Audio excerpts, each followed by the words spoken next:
Bakal Capres Koalisi Perubahan Anies Baswedan kembali mengkritik pembangunan di Indonesia. Anies mengkritik ketimpangan pembangunan melalui indikator nyala lampu di malam hari melalui foto satelit. Anies menyebut dari nyala lampu di malam hari menunjukkan aktivitas perekonomian di suatu wilayah. Anies kemudian menunjukkan perbandingan antara Pulau Jawa dan daerah lain di Indonesia. Menurut Anies, India yang berpenduduk lebih banyak dari Indonesia, nyala lampu lebih merata. Ini adalah potret kota-kota di Indonesia. Oke. Nah, ketika lihat kota-kota di Indonesia, Bapak sekalian, inilah wajah ketimpangan yang ada. Lampu ini menggambarkan kota di Indonesia. Ketika kita lihat kota-kota ini, Bapak sekalian, di Jawa paling terang itu Jakarta, Surabaya. Begitu masuk Sumatera, titik-titik kecil. Kalimantan, titik-titik kecil. Ini yang lebih ramai itu di Sarawak. Ini Malaysia. Sampai di kawasan timur, gelap. Saya tidak menggunakan statistik Bapak Ibu sekalian. Gak pakai statistik nih. Tentang macam-macam. Gak usah, pakai ilustrasi ini aja. Listrik yang nyala di malam hari.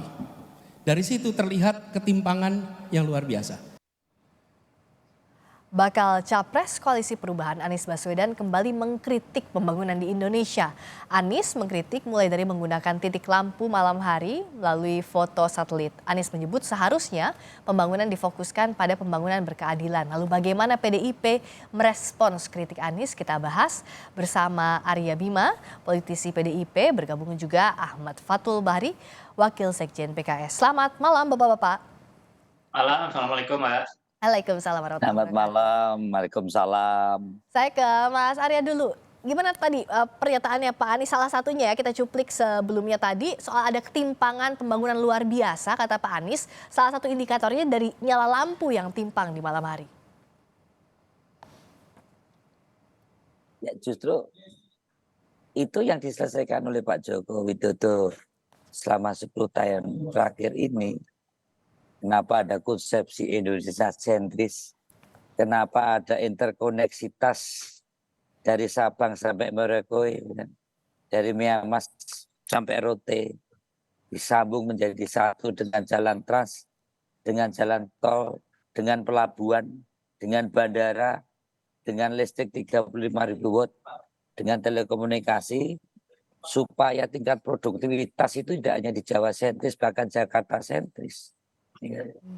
Jadi narasi-narasi ya kelihatannya sedikit logis ya, tapi itu tidak realistis di dalam mengkontekskan negara kepulauan seperti Indonesia yang seperti sekarang ini. Kenapa dibilang logis tidak realistisnya di mana, Mas Arya? Logisnya ya sekolah antara gelap dan ketimpangan, ya kan dilogis-logiskan kan. Tapi apakah itu realistis, real ada di dalam seluruh asosiasi yang di situ adalah kebanyakan kepala daerah, itu dia akan menjawab loh, tempatku terang semua kan gitu kan. Jadi tidak realistis, tidak real, tidak nyata bahwa dia spektrumnya melihat dari satelit. Namanya kota itu ada listrik untuk kebutuhan rumah tangga, ada kebutuhan industri, ada industri pun ada industri berat, industri menengah, industri manufaktur, kapan dia harus bergerak, atau industri pariwisata. Jadi ada hal-hal yang kritis itu perlu ya di dalam satu negara demokrasi, dan ini bagus ya, tidak hanya sekedar saling umpat-mengumpat, tapi mulai masuk mengkritisi. Tapi kritis adalah argumentatif. Nah, argumentasinya lemah. Kritis adalah konstruktif dan ada hal yang solutif.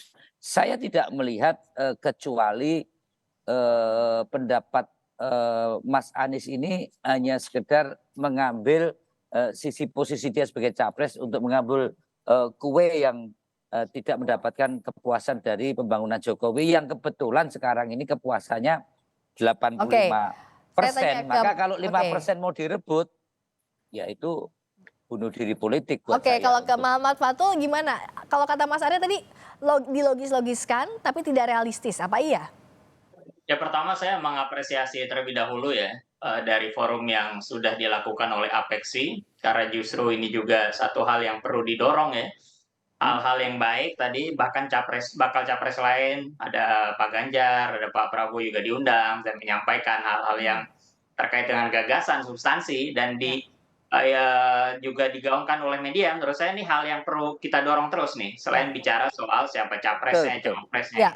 Yang kedua, ini kan yang dibahas oleh, Mas Anies ini pertama dalam forum yang terkait dengan, pemerintahan kota. Sehingga beliau ingin coba memperlihatkan bagaimana yang tadi beliau sampaikan, ada gagasan, ada narasi, dan juga kerja, yaitu berdasarkan gambaran yang tadi disampaikan, yang secara sederhana dibuka dengan, gambaran mengenai, foto Indonesia nih dari atas gitu. Jadi bagaimana penerangan yang terjadi.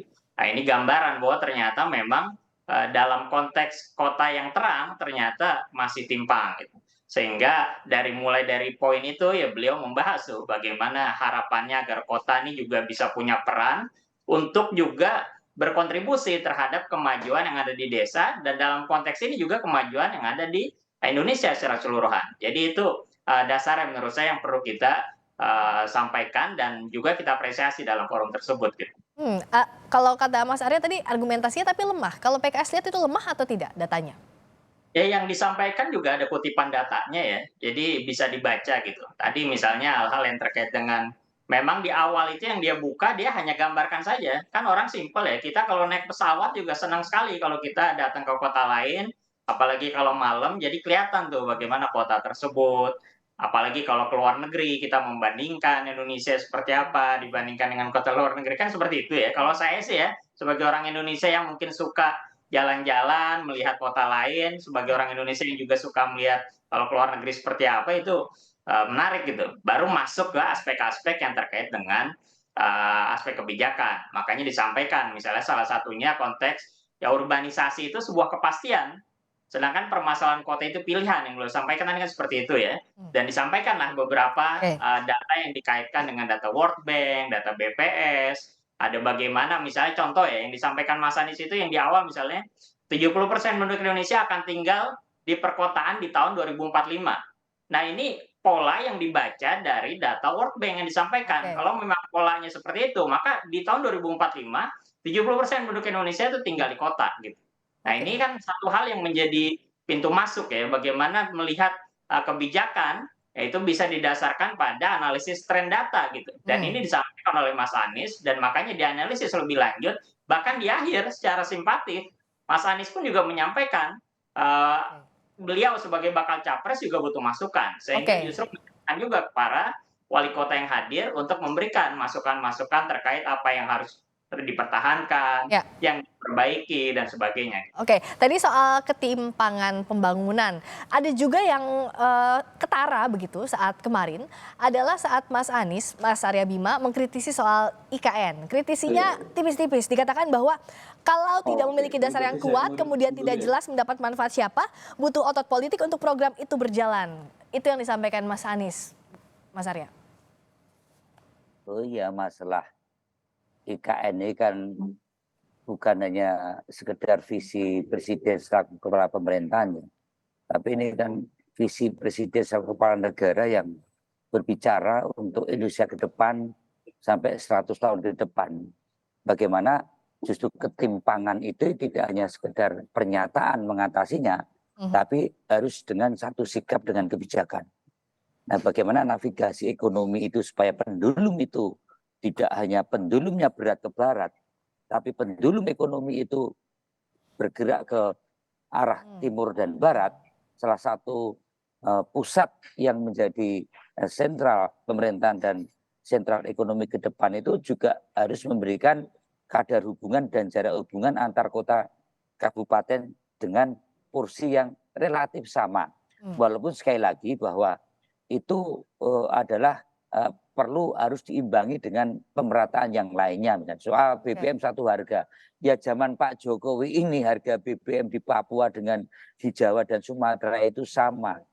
Ya, ya di Oke. zaman Pak Jokowi inilah pintu-pintu wilayah masuk dari perbatasan itu dibangun yang dulu itu menjadi beban ekonomi sekarang menjadi tempat-tempat pariwisata yang produktif.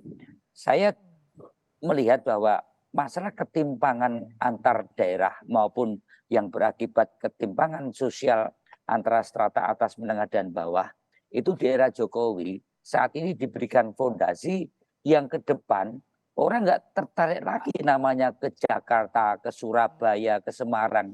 Sekarang wilayah-wilayah di daerah kota kabupaten di seluruh Indonesia ini relatif lebih produktif karena Jadi arahnya untuk infrastruktur. tadi pemerataan itu ya Mas Arya ya? Ya, infrastruktur itu mengempowering aset menjadi produktif.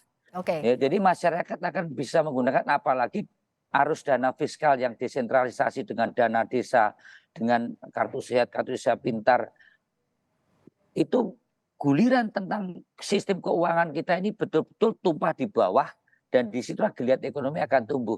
Oke. Nah, Itu tidak bisa hanya dilihat sebagai salah satu hanya satu variabel antara gelap dan terang tadi gitu. masih Banyak nyambung yang gelap terang variabel-variabel tadi ya. Jadi kalau misalnya Mas Arya untuk tadi melihat ketimpangan itu banyak sekali. Oke, nah ada banyak tadi variabelnya. Kalau misalnya PKS apakah tidak melihat ini jadi bagian variabel untuk mengatasi ketimpangan proyek IKN ini? Tidak semata-mata karena programnya Pak Jokowi jadi otomatis dikatakan perlu otot politik untuk ini, Mas Fatul. Ya kalau tadi disampaikan hanya berdasarkan gambar itu ya enggak kan, itu kan tadi sebagai pembuka gitu. Apalagi kalau presentasi kita di awal kan pasti mencoba memberikan shock terapi dulu gambaran bahwa inilah contoh gambaran Indonesia kotanya dibandingkan dengan India dan lain-lain gitu. Dan bahkan setelah itu mulai masuk ke data-data yang ada. Ya, jadi juga tidak menegasikan apa yang sudah dilakukan. Ya, tadi kan jelas sekali beberapa hal yang disampaikan pun juga banyak itu datanya kalau kita mau baca, ada konteks data tadi tentang penduduk yang akan tinggal di perkotaan, ada data kota-kota yang memiliki kualitas udara yang baik, misalnya ada aspek kesenjangan sosial di perkotaan yang masih tinggi, misalnya dibandingkan koefisien Gini dan lain sebagainya. Dan lain sebagainya itu banyak sekali ya. Dan dicontohkan juga apa yang beliau sudah lakukan, ya mungkin pasti tentu ada kurangnya, tapi kan beliau coba mencontohkan apa yang sudah beliau lakukan, dan bahkan di akhir ya beliau secara rendah hati juga meminta masukan justru karena kebetulan di momen yang pas gitu. Oke. Di momen ketika para wali kota berkumpul, lalu beliau bahkan menyampaikan 4 poin mungkin ya, perlu diingat tadi yang di akhir beliau sampaikan, beliau menawarkan visi, namun realisasinya itu harus dikerjakan bersama. Ini kan contoh. Lalu apa yang disusun, kira-kira apa yang harus dilanjutkan, apa yang harus diperbaiki, apa yang harus dihentikan, dan apa hal baru yang diperlukan. Nah ini gambaran menurut saya hal yang bijak ya dari seorang bakal capres yang untuk maju dalam pemilihan nanti itu diawali dengan gagasan-gagasan. Ada gagasan, ada narasi, dan gambaran kerja nyatanya seperti apa gitu. Dan kalau bisa dibilang ini hal yang menarik justru karena bakal capres kita nih ada 2 latar gubernur dan juga 1 latar menteri atau mungkin yang lain ada lagi nanti yang akan maju misalnya. Dan ketika ini ditekankan dengan aspek gagasan maka akan menarik gitu karena kita akan membandingkan bagaimana bakal capres itu punya visi, lalu ada gagasannya dan baru kita masuk ke aspek implementasinya seperti apa nanti gitu. Nah, makanya untuk implementasi ini, Mas Ahmad Fatul, kalau dari kemarin apa yang disampaikan Pak Anies, implementasinya mungkin seperti misalnya ada Kementerian Kota yang diajukan dan sebagainya. Singkat saja silakan Mas Fatul. Contoh kan beliau menyampaikan ya bagaimana untuk mengurangi kesenjangan, ya beliau sadar beliau memimpin di ibu kota yang ketimpangan misalnya APBD-nya sangat tinggi misalnya dibandingkan daerah-daerah lain, ya tapi beliau mencoba untuk melakukan hal-hal yang konkret gitu misalnya dengan contoh membeli pangan misalnya dari daerah-daerah lain, dari kota-kota lain. Ini kan gambaran kerja-kerja sederhana, kerja-kerja teknis ya, kerja mikro yang beliau contohkan gitu. Ya tentu beliau mungkin belum bicara ke nasional karena belum pernah jadi presiden. Gitu. Contoh-contoh seperti itu, apalagi forumnya nih forum asosiasi para wali kota nih, ini menjadi hal yang relevan menurut saya dan perlu didorong justru lebih banyak lagi forum-forum yang kita tantang, kita challenge menyampaikan gagasan gitu. Mas Arya juga setuju bahwa sekarang yang dibutuhkan adalah forum gagasan, adu gagasan gitu. Tidak hanya soal gimmick-gimmick politik aja. Mas Arya? Oh iya, tadi kan yang kita singgung kan dia mencontohkan tentang terang benderangnya satu daerah itu ada korelasi dari satu ketimpangan. Itu terlihat di dalam cara melihat lewat satelit di daerah yang kalau Sabang sampai Merauke sampai Rote itu terang semua gitu. Produktif nggak persoalannya kan gitu. Takut saya para kepala daerah nanti terus untuk menunjukkan daerah itu nggak timpang itu terus jor-joran lampu PJU kan itu kan cara-cara hal yang harus Ya, tapi dijelaskan kan lebih bukan hanya poin gambar lampu aja secara tadi beliau sampaikan. konkret ya kan. Nah, tadi Maksud udah ada saya beberapa gagasannya, so abstraksi nextnya. itu masih penting, tapi oke lah kritik-kritik atau masukan-masukan sebagai kandidat Oke. Mas Arya, tampaknya kebijakan oke, suaranya. ada kebijakan, ada ideologi, konstitusi, turun ke visi, turun ke misi, turun ke kebijakan, ke program dan kegiatan kan itu kan. Nah, kalau lampu menyala itu kan kegiatan. Ya kan? Nah, itu kan ada satu program, ada kebijakan, ada visi, ada misi kan itu. Nah, menurut saya alangkah baiknya Mas Anies lebih mengurai narasi besar tentang kalau Pak Jokowi misalnya mohon maaf ini Indonesia sentris, interkoneksitas, bagaimana membangun industri 4.0, bagaimana membangun infrastruktur sebagai fondasi untuk Indonesia yang lebih produktif. Nah, ada satu narasi-narasi besar dan akhirnya turun ke kebijakan dan saya kira Mas Anies perlu lebih melengkapi karena forum itu adalah forum asosiasi kota, kabupaten atau wali kota dan betul bahwa kekuatan untuk membangun Indonesia yang tidak timpang itu adalah regional development. Bagaimana membangun aset-aset daerah ini menjadi produktif dan itu merupakan kaki daripada pemerintah pusat dalamnya ada gubernur, wali kota dan bupati. Nah, jadi itu tadi yang kita tunggu. Singkatnya sudah habis waktu kita, Mas Fatul. Tadi misal contoh, kita nggak sedang bicara tentang tadi potret lampu, misalnya tadi itu hanya sampel aja gitu ya. Misalnya contoh ada kemandirian fiskal kota, bagaimana ada yang belum mandiri ini paling besar, yang mandiri ini hanya 26 dan yang mandiri hanya 2 gitu. Dan ini contoh bentuk ketimpangan APBD kota Jakarta luar biasa dan tadi makanya kenapa Mas Anies sampaikan bahwa yang dibutuhkan itu urbanisasi memang, bukan Jakartanisasi. Ini kan contoh bagaimana melihat pemerataan dari pembangunan dan harapan buat Indonesia ke depan. Pembangunan untuk menekan urban. Iya, masing-masing pasti punya programnya. Kita tunggu nanti adu visi misinya masih panjang perjalanan menuju pemilu. Mas Arya juga Mas Fatul Bari, kita tunggu gagasan visi misinya, adu program dari masing-masing capres agar produktif untuk para pemilih juga menentukan siapa calon pemimpin. Terima kasih Mas Arya Bima, politisi PDIP. Terima kasih Mas Fatul Bari, Wakil Sekjen PKS. Selamat malam.